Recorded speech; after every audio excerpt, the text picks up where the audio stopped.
That doesn't make me nervous at all. But stop thinking about You it. said, like, it's okay if you're Christian. So, like, when did it your change? first baby? No, third. Third, my goodness. And this is a little boy, I heard? Yes. Is 90 Day Fiancé's Adnan Abdel Fattah in the US? With Tigerlily?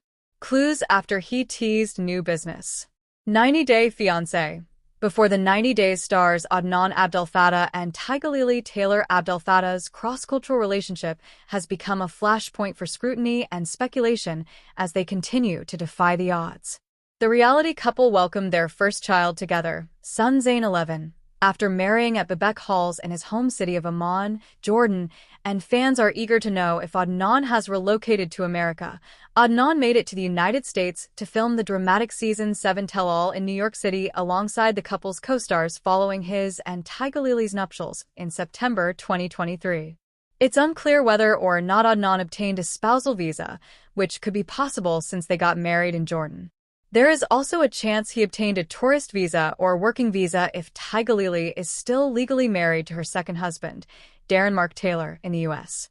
In Touch learned that both previous divorce filings from Tigerlily and her second husband, which ended in non-suits, are closed and not active but are viewable in the online court database, just 6 weeks old when the cast filmed the tell-all.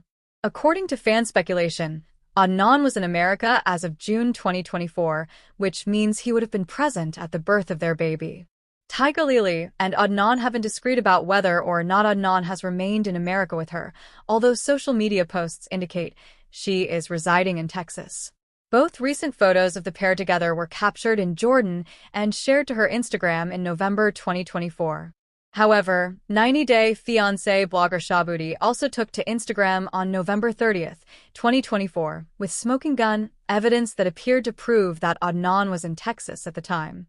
The blogger shared screenshots of a video that showed Adnan at a gun range, which the reality star shared on his own page, and pointed out that the gun range looked to be located in Texas. One of his Instagram videos where he's at a gun range, you can clearly see the decorations on the wall, one of which is a famous Texas Star plaque. It's undeniable and it proves he's currently in Texas, Shaboodi's caption read. Also, from his Lumbo car keys shown in the same video, he's busy driving around Tigerlily's Texas-plated car. It couldn't be any more obvious. Case closed. In Touch also exclusively confirmed in January 2025 that Adnan had established a construction company called 11A Agency in 2024. The business is located in Texas and classified as current, with Adnan serving as the business manager. How did 90 Day Fiancé's Adnan's visa get approved? Tigerlily and Adnan considered the extended amount of time it would take for his tourist visa to be approved, which was a factor in their decision to marry in Jordan. Some weeks, 90 Day Fiancé delivers background noise. Other weeks, it sets off chain reactions that make you wonder if any of these couples have ever had a genuine conversation outside of cameras. 90 Day Fiancé. Happily Ever After? Season 9, Episode 10 landed firmly in the latter category, a slow-burn car crash where every storyline managed to bleed into the next. Kara's teary meltdown flowed neatly into Elizabeth's discovery that her husband is basically the FBI, which dovetailed into Jasmine and Matt's relocation bombshell before the hour closed on Brandon and Julia learning, again, that Betty treats weddings like hostile takeovers. It all began with Kara and Guillermo's trip, billed as a chance to reset their marriage, but it quickly unraveled into accusations and recriminations. Guillermo leaned into the cheating narrative so hard you'd think he was auditioning for a Maury reboot, while Kara tried to flip the script by hinting maybe he was the guilty one. The confrontation reached its peak when she begged him to look her in the eye and deny it. He did, but the denial landed with all the authenticity of a bad reality audition tape. 90 Day Fiancé. Happily Ever After? Season 9 has been wild. He whined about her staying out late. She claimed she was doing the hard work of networking for her singing career, and then the tears came. Kara insisted she no longer believed Guillermo was her person, slammed the hotel door on the way out, and left him blinking in shock like a man surprised to see the fire after playing with matches. These two need to cut their ties and move on. From there, the energy only got more chaotic at Yara's launch party, which was less about whatever she was peddling this week and more about blowing up every relationship in the room, about allegedly making rude comments about Lauren's body. But before that conversation could even land, Andre chimed in with one of the most reckless admissions of the season. He'd been snooping through Elizabeth's phone. In a franchise full of bad decisions, this one ranks high. Lauren's disgust was immediate, Elizabeth's fury was volcanic, and Andre's suddenly looked like a man who realized he'd not only detonated his marriage, but also still had a $75,000 financial sinkhole waiting for him at home. Yara, meanwhile, spun in the background like a low-rent Kris Jenner, furious that the fights were stealing focus from her party. It would have been sad if she didn't treat business ventures like fast fashion, here today, gone tomorrow, and forgotten by the next episode. And while Elizabeth was questioning whether her husband had any respect for boundaries, Jasmine was busy questioning whether her new partner even trusted her enough to share his future plans. In 90 Day, The Last Resort Tell-All Part 4, Natalie Mordovtseva showcased a different side to her that has me questioning what her true intentions are and if the reality TV star is really as honest as she claims to be. Natalie seemed to be an unpredictable canon on the most recent episode of The Tell-All, and her overall behavior was strange, ultimately making me hope that the star is done for good with the franchise. In truth, I thought Natalie was always a little over the top, and keeping up with her storylines was often challenging. One moment, she wanted to marry Mike Youngquist, and the next she was leaving him in the middle of the night and living across the country. Her love life has only seemed to go downhill from there, especially since she began getting entangled with Josh Weinstein. Now that she's been in the franchise for about half a decade, I think her behavior has only become more uncomfortable, and her time to depart from the With Aaliyah series is near. One concerning moment I had was when she ran up to Rob and congratulated him for seeing past Sophie's manipulation. This happened right after Sophie made an albeit outrageous claim about her estranged husband receiving money for performing sexual acts on another male. However, I've noticed Natalie rushing to the male sides to be a recurring theme in most of her segments in the 90 Day Fiancé franchise and arguments. Natalie would rather poke at the women involved, which was especially the case during The Last Resort. During serious moments, Natalie would laugh, or she would disrespect the other women, like when she called Sophie lazy during group therapy. Then Natalie complains and often seems to have hurt feelings over not connecting with other women on the show. However, I think her swift decision to take the male sides is off-putting and often makes her an outcast. On top of that, I was particularly surprised by her reaction, or lack thereof, to discovering Josh was dating someone else. In general, Natalie is a loose cannon and refuses to be discarded in any way.